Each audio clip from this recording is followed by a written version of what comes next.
My question is, in addition to GMP and hygiene training, usually you need to add HACCP, hazard analysis critical control point, which should be applied at the processing site in order to be able to, because the recontamination by E. coli and other microbial organisms occurs all the time from the air, so did you try that?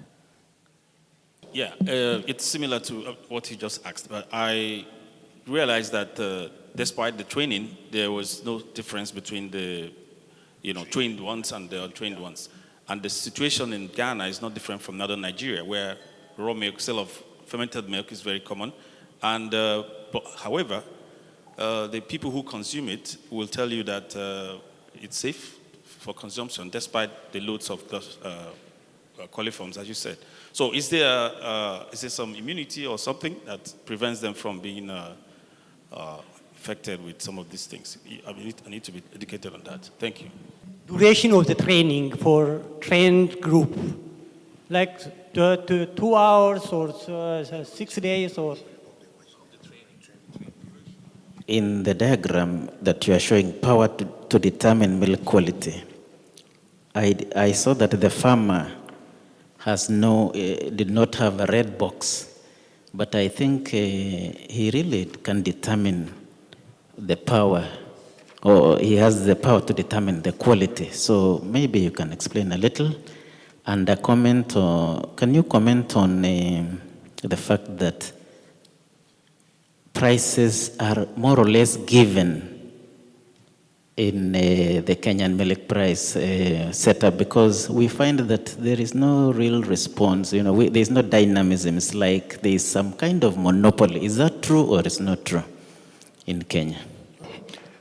The hazard analysis and critical control point was, after finding out these things, I was trying to look at how to improve the safety of these products. And I found out that the hazard analysis and critical control point was one of the strategies we could use to improve the safety of these milk products.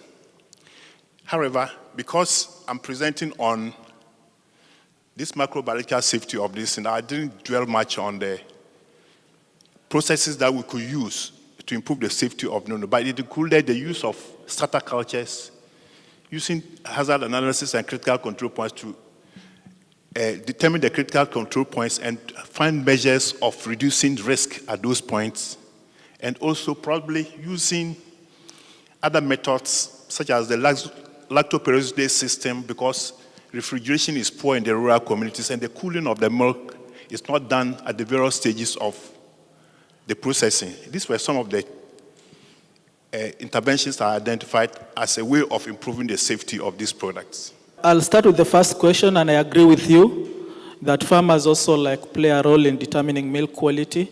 But given this was a participatory stakeholder analysis, and for them they were of the opinion a farmer influences more because of when they're milking, what they feed the animals, what type of container they use.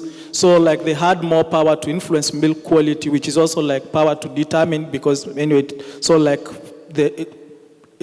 milk quality is also determined at the farm. But the person who buys the milk tended to have more say whether is this product what I want? Does it meet the criteria that I have? And so I'll give a good example, for cooperatives, they'll just say we want this kind of density, this kind of bacteria count, which normally a farmer does not determine. That is determined by the person who's buying. On the second question on prices actually vary depending on whether you're in the informal or informal value chain, but also on the seasonality. So at the moment, a liter of milk in the formal value chain goes for 110 shillings, which you can say maybe it's because of the packaging, the manufacturing process. But the same amount of milk will go for around 50 shillings in the informal value chain. And that's why still in the Kenyan context, most people still buy their milk from the informal value chain. And because of the Kenyans' habit of boiling their milk, in tea and in food, then the risk of like milk contamination, especially with bacteria, is reduced. But this is not the same for other residues present in the milk. Thank you all very much. Let's give our presenters one last applause.